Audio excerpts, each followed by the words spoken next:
Hello दोस्तों, आज का वीडियो स्टार्ट करते हैं। आज की वीडियो में हम आपको बताएंगे कि हम पावर पॉइंट का यूज़ करके क्रिसमस डे के थीम पर कुछ इस तरीके का पावर पॉइंट प्रेजेंटेशन कैसे बना सकते हैं।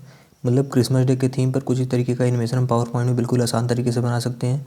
सबसे पहले यहाँ से हम स्टार्ट बटन पर क्लिक करते हैं। स्टार्ट बटन पर क्लिक करके अपने सिस्टम में पावर पॉइंट को ओपन कर लेंगे। तो यहाँ से हम पावर पॉइंट पर क्लिक करके अपना पावर पॉइंट ओपन कर लेते हैं। पावर पॉइंट ओपन हो जाने के बाद यहाँ से हम ब्लैंक प्रेजेंटेशन पर क्लिक करेंगे। ब्लैंक प्रेजेंटेशन पर क्लिक करने के बाद फिर अपने पेज को पहले हम सिंपल कर लेंगे। इसमें जो भी है इसको डिलीट कर देंगे। इसको डिलीट करने के बाद अब हमको पेज में सबसे पहले तो एक बैकग्राउंड इमेज लगाना है। तो बैकग्राउंड इमेज लगाने के लिए यहाँ से हम पहले तो पेज के ऊपर राइट क्लिक करेंगे। राइट क्लिक करने के बाद फॉर्मेट बैकग्राउंड पे जाएंगे। फिर यहाँ से देखेंगे पिक्चर का ऑप्शन मिल जाएगा, पिक्चर पे क्लिक करेंगे। पिक्चर पे क्लिक करने के बाद फिर यहाँ से देखेंगे नीचे इंसर्ट का ऑप्शन मिल रहा है, इंसर्ट पे क्लिक करेंगे। इंसर्ट पे क्लिक करने के बाद फिर फ्रॉम फाइल पे जाके अपना पिक्चर सेलेक्ट कर लेंगे। अब इसमें जितने भी इमेजेस वगैरह हमने यूज किया है सभी का लिंक आपको नीचे डिस्क्रिप्शन में मिल जाएगा। वहाँ से जाके आप सभी पीएनजी को डाउनलोड कर सकते हैं। सभी पीएनजी को डाउनलोड कर लीजिएगा। अब पीएनजी डाउनलोड करने के बाद मान लीजिए यहाँ पर हमारा पीएनजी इसमें है। अब इसमें जाने के बाद जैसे कि ये वाला पीएनजी हम लगाना चाहते हैं, इसको सिलेक्ट करके इंसर्ट कर देंगे। कुछ इस तरीके से बैकग्राउंड में ये वाला पीएनजी हमने लगा दिया। अब बैकग्राउंड में पीएनजी लगाने के बाद अब इसमें क्या करना है कि अब ऊपर से अपने से इसमें थोड़ा सा डिज़ाइन वगैरह ऐड करना है। तो उसके लिए यहाँ से हम इंसर्ट में जाते हैं। इंसर्ट में जाने के बाद यहाँ से हम शेप में जाएंगे। शेप में जाने के बाद यहाँ पर देखेंगे अलग अलग टूल मिल जाएगा। तो यहाँ पर हम कौन सा टूल लेते हैं, जैसे कि यहाँ पर जो कर्व टूल दे रहा है कर्व टूल ले लेते हैं। अब कर्व टूल लेने के बाद एक बार यहाँ क्लिक करते हैं। यहाँ क्लिक करने के बाद फिर मान लीजिए यहाँ से हमको थोड़ा सा कर्व करना है तो क्लिक करके छोड़ देंगे। फिर उसके बाद ऐसे ही यहाँ पर लास्ट में आने के बाद यहाँ पर डबल क्लिक कर देंगे। कुछ इस तरीके से देख सकते हैं एक लाइन बन जाएगा। फिर लाइन बनने के बाद शेप आउटलाइन में जाके पहले तो लाइन का हम वेट बढ़ा देंगे। कुछ इस तरीके से मान लीजिए वेट लाइन का हमने इतना किया। फिर इतना करने के बाद इसका कलर भी चेंज करके शेप आउटलाइन में जाके इसका कलर भी चेंज करके मान लीजिए ये कलर लगा दिया हमने। अगर ये कलर थोड़ा सा हल्का दिख रहा है तो इसमें जाके कलर कोई और चेंज कर सकते हैं। मान लीजिए येलो कलर हमने लगा दिया। कुछ इस तरीके से कलर चेंज कर दिए। आउटलाइन थोड़ा सा कम अगर करना चाहते हैं, वेट इसका थोड़ा सा कम कर देंगे। फिर इतना करने के बाद ये वाली लाइन मान लीजिए पहले हम इधर लगा रहे हैं इतने पे, ताकि वो पेज के थोड़ा सा सेंटर में रहे। फिर उसके बाद इतना करने के बाद फिर इसी का एक डुप्लीकेट हम लेंगे। डुप्लीकेट करने के बाद इसको हम इस तरीके से आगे लगा देंगे यहाँ पर। मतलब कि एक लाइन आपको इधर की तरफ लगा देना होगा, एक लाइन इधर की तरफ लगा देना होगा। फिर उसके बाद दोनों को कुछ इस तरीके से मिला देना होगा ताकि ये सेंटर पॉइंट इसका मिलता रहे सेंटर में। कुछ इस तरीके से ये हो गया इतना। अब इतना करने के बाद जैसे इसको भी हम थोड़ा सा आगे पीछे करके एडजस्ट कर लेते हैं पहले। कुछ इस तरीके से इसको भी थोड़ा सा ऊपर कर देते हैं। इतना ये दोनों लाइन को एडजस्ट करने के बाद फिर अब इसमें क्या करना है कि फिर इसमें अलग अलग लाइन लगाना है। तो जैसे यहाँ पर हम जाते हैं इंसर्ट पे। इंसर्ट पे जाने के बाद फिर से यहाँ पर हम जाते हैं शेप में। शेप में जाने के बाद सिंपल यहाँ से एक लाइन ले लेंगे। अब लाइन को हम यहाँ से बनाएंगे शिफ्ट के साथ। पहले शिफ्ट के साथ मान लीजिए थोड़ा इतना बड़ा लाइन एक बना लिया हमने। इतना बड़ा लाइन बनाने के बाद फिर इसमें भी शेप आउटलाइन पे जाते हैं। इसका कलर मान लीजिए हम येलो कर दे रहे हैं फिर से। फिर उसके बाद यहाँ से हम इसका शेप वेट का थोड़ा सा और बढ़ा दे रहे हैं इसको भी। यहाँ से हम वेट में जाके इसके वेट को भी थोड़ा सा बढ़ा दे रहे हैं। फिर वेट बढ़ाने के बाद अब करना क्या है कि इसमें हमको अलग अलग शेप लगा के ऐड करना है। तो उसके लिए यहाँ से हम इंसर्ट पे जाते हैं। इंसर्ट में जाके शेप में यहाँ से एक सर्कल लिए। सर्कल लेने के बाद आपको ध्यान देना है कि सर्कल को शिफ्ट के साथ बनाना है। शिफ्ट के साथ मान लीजिए कुछ इतना बड़ा हमने सर्कल बना लिया। सर्कल बनाने के बाद सर्कल को हम उस लाइन के ऊपर रख देंगे। फिर इसमें आपको एक इफेक्ट लगाना है। यहाँ से शेप इफेक्ट में जाएंगे। शेप इफेक्ट में जाने के बाद यहाँ से आप प्रीसेट में जाएंगे। प्रीसेट में जाने के बाद नीचे देखेंगे यहाँ पर एक ये वाला प्रीसेट है, इसका नाम प्रीसेट 8 है। तो इसको हम चालू करते हैं। इसको चालू करने के बाद करना क्या है कि पहले यहाँ से हम शेप फिल में जाके इसका कलर चेंज करते हैं। इसको भी हम येलो कर दे रहे हैं। मतलब लाइन का कलर हमने येलो किया है तो इसका कलर भी हम येलो ही करेंगे। कुछ इस तरीके से इसका कलर भी हमने येलो कर दिया। फिर उसके बाद इसी में हम थोड़ा सा जूम करते हैं। जूम करने के लिए यहाँ से आप प्लस पे भी क्लिक करके जूम कर सकते हैं। तो इसको जूम कर लीजिएगा। जूम करने के बाद फिर इसी का एक डुप्लीकेट करेंगे कंट्रोल डी करके। तो पहले हम इसमें कंट्रोल डी करके एक डुप्लीकेट कर लेते हैं। डुप्लीकेट करने के बाद डुप्लीकेट करने वाला भी तो जो डुप्लीकेट किए रहेंगे वो भी उसी के ऊपर रखेंगे। उसी के ऊपर रखने के बाद फिर आपको कंट्रोल डी कर देना है। तो उसी के ऊपर ये कुछ इस तरीके से दिखने लगेगा। फिर इसको थोड़ा सा कम कर लेंगे। ये इतना हो गया। फिर अब इतना करने के बाद अब आपको ऐसे ही पूरा सिलेक्ट कर लेना होगा। ये पूरा सिलेक्ट करके इसको ग्रुप कर देना है कंट्रोल जी करके। ग्रुप करने के बाद अब आपको ये लाइन को भी इसके साथ ग्रुप करना है। तो पूरा सिलेक्ट करके एक बार दोबारा कंट्रोल जी करके ग्रुप कर देंगे। ग्रुप करने के बाद फिर इसी को हम कंट्रोल के साथ या फिर डुप्लीकेट करके एक इधर लगा देंगे। तो मान लीजिए जैसे हमने उस साइड लगाया वैसे ही सेम इस साइड भी एक डुप्लीकेट करके हमने लगा दिया। इतना ये हो गया हमारा। फिर अब इतना करने के बाद यहाँ पर इसमें हमको फिर से अलग से नीचे लगाना है, लेकिन उसका कलर चेंज करना है, मतलब यहाँ साइड में। तो उसके लिए फिर से हम ऐसे ही इंसर्ट पे जाते हैं। या फिर इसी लाइन पे क्लिक करते हैं। लाइन पे क्लिक करने के बाद इसी लाइन का हम डुप्लीकेट करके एक आगे ले लेते हैं। यहाँ पर कुछ इस तरीके से इतना हमने लगाया, फिर उसके बाद इसके साइज़ को कम कर देंगे, या फिर लाइन वहाँ से आप बनाना चाहते हैं बना भी सकते हैं, चाहे जो यूज़ कर सकते हैं। मान लीजिए यहाँ से हमने फिर से इंसर्ट में गए, शेप में गए, सिंपल लाइन ली, लेकिन इस बार जो लाइन लगाएंगे वो थोड़ा छोटा सा लगाएंगे। तो इसमें शिफ्ट के साथ मान लीजिए फिर से हमने एक लाइन बनाया इस तरीके से। फिर इस लाइन को हम थोड़ा छोटा करने के बाद इसका कलर चेंज कर देंगे। मान लीजिए इसका कलर चेंज करके हम स्काई ब्लू कर दे रहे हैं। फिर उसके बाद इसी के नीचे हम स्टार बनाकर शेप लगाएंगे। तो यहाँ से हम फिर से इंसर्ट में जाते हैं, शेप में जाते हैं। अब शेप में जाने के बाद यहाँ से हम ये वाला स्टार लिए। स्टार को लेने के बाद स्टार को भी हम शिफ्ट के साथ बनाएंगे। इतना बड़ा मान लीजिए स्टार हमने बनाकर यहाँ पर कुछ इस तरीके से लगा दिया।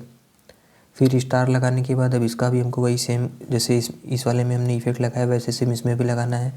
तो पहले तो यहाँ से हम मान लीजिए इसका कलर यही स्काई ब्लू कर रहे हैं, और शेप फिल में भी जाके इसका स्काई ब्लू कलर कर रहे हैं। फिर उसके बाद शेप इफेक्ट में जाके इसमें भी सेम वही इफेक्ट अप्लाई करेंगे। प्रीसेट में जाके मान लीजिए यही सेम प्रीसेट इसमें भी हमने लगा दिया।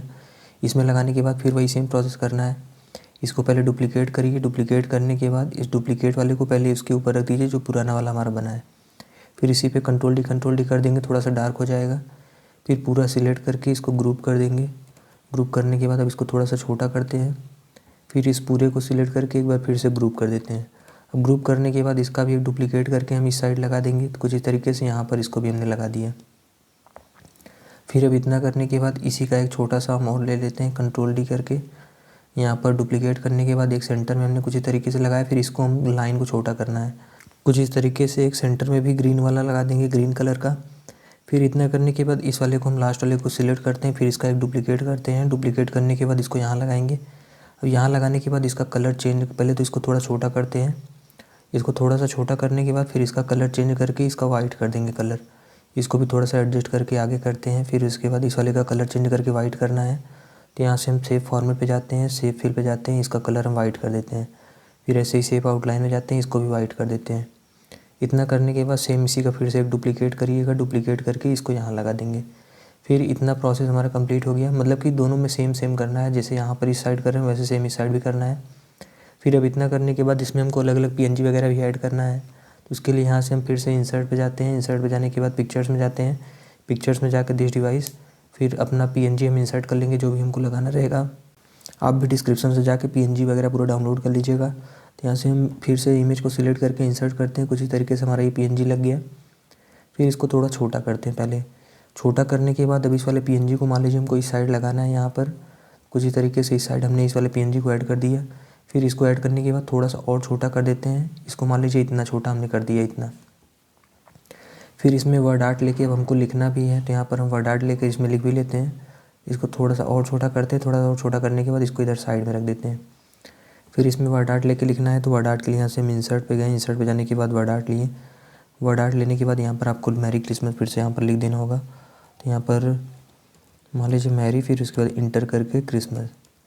अभी कलर इसमें नहीं दिख रहा है इसलिए क्योंकि कलर हमने चेंज नहीं किया है। तो पूरा कंट्रोल ले करके सिलेक्ट करिए, शेप फिल में और टेक्स्ट फिल में जाइए। यहाँ से टेक्स्ट फिल में जाके इसका कलर मान लीजिए हम रेड कर दे रहे हैं। कुछ इस तरीके से इसका कलर हमने रेड किया। फिर उसके बाद इसके आउटलाइन में जाएंगे। आउटलाइन में जाने के बाद आउटलाइन का कलर इसके हम वाइट कर देंगे। तो आउटलाइन का कलर हमने वाइट किया। फिर उसके बाद पूरे का साइज़ बड़ा कर लेंगे। तो पूरे टेक्स्ट का साइज़ आपको बड़ा कर लेना होगा। टेक्स्ट का साइज़ बड़ा करने के बाद आपको यहाँ पर साइड में इस तरीके से लगाना होगा।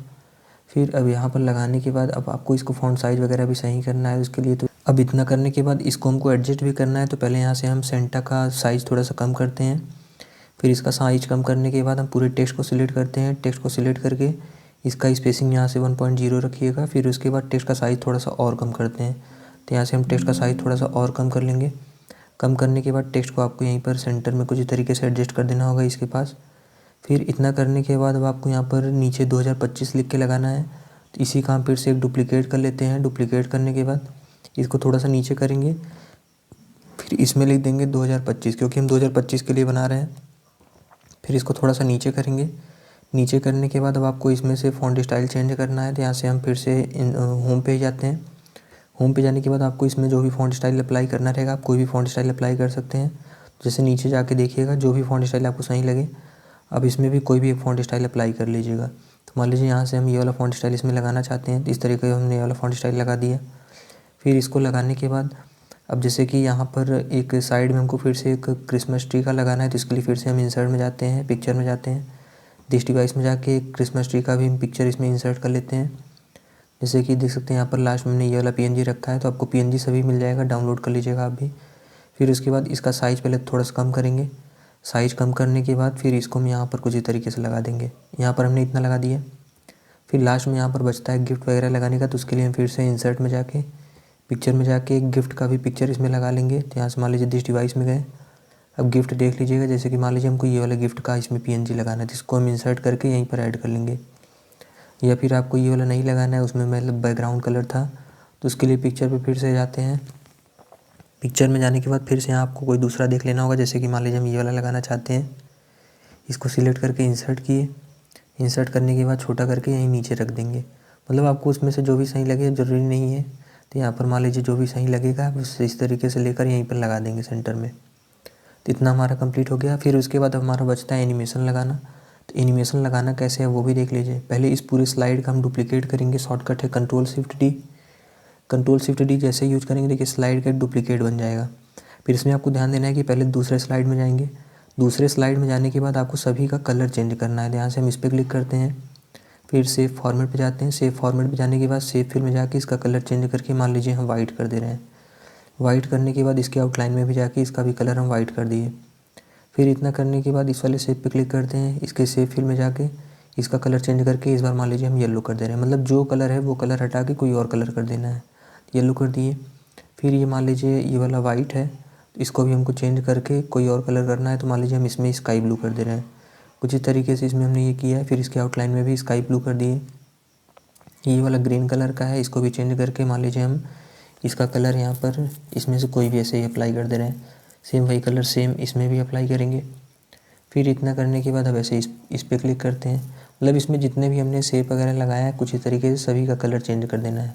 बस जो कलर है वो कलर हटा के कोई और कलर कर देंगे उसकी जगह पे। ऐसे सेम इसमें भी लगाएंगे। फिर इधर लास्ट का ये दोनों बचता है, तो ये दोनों में भी सेम ऐसे ही शेप फिल में जाके इसमें भी कलर चेंज कर देंगे। इसमें मान लीजिए हम येलो कलर कर दे रहे हैं। फिर ऐसे शेप आउटलाइन में जाके येलो कलर।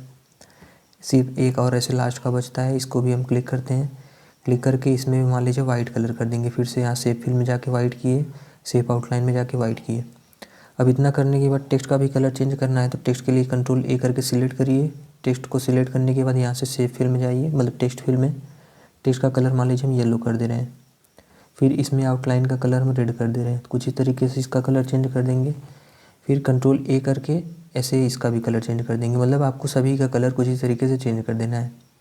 सभी का कलर चेंज करने के बाद अब आपको क्या करना है वो देख लीजिए। इतना करने के बाद बस आपको यहाँ से जाना है, पहले तो डिज़ाइन ऑप्शन पे, वो यहाँ से ट्रांजिशन पे जाना है। ट्रांजिशन पे जाने के बाद यहाँ पर देखेंगे लास्ट में आफ्टर का एक ऑप्शन दिख रहा है, तो यहाँ से आपको आफ्टर वाला चालू करना है। आफ्टर वाला चालू करने के बाद यहाँ पर आपको 0 0 हटा के लिखना है 1 0। तो यहाँ पर हमने 0 0 हटा के 1 0 लिख दिया। फिर उसके बाद यहाँ पर अप्लाई टू ऑल करेंगे। फिर यहाँ से आपको जाना होगा स्लाइड शो में। स्लाइड शो में जाएंगे तो स्लाइड शो में जाने के बाद यहाँ पर आपको एक और ऑप्शन दिख रहा होगा setup slide show. Setup slide show पे क्लिक करेंगे। फिर इसमें नीचे देखेंगे एक ऑप्शन दिख रहा है लूप का, तो लूप वाला ऑप्शन चालू करके इसको ओके कर देंगे। अब ओके करने के बाद जैसे ही आप अपने स्लाइड को F5 करेंगे, तो F5 करने के बाद जैसे ही प्ले करेंगे देख सकते हैं कुछ इस तरीके से आपका ये स्लाइड बन जाएगा। तो आप भी कुछ इस तरीके से स्लाइड बनाकर अपना एनिमेशन बना सकते हैं पावर पॉइंट का यूज करके। नेक्स्ट वीडियो किस टॉपिक पर चाहते हैं कमेंट करके बता दीजिएगा, उस पर हम डिटेल में एक वीडियो बना देंगे।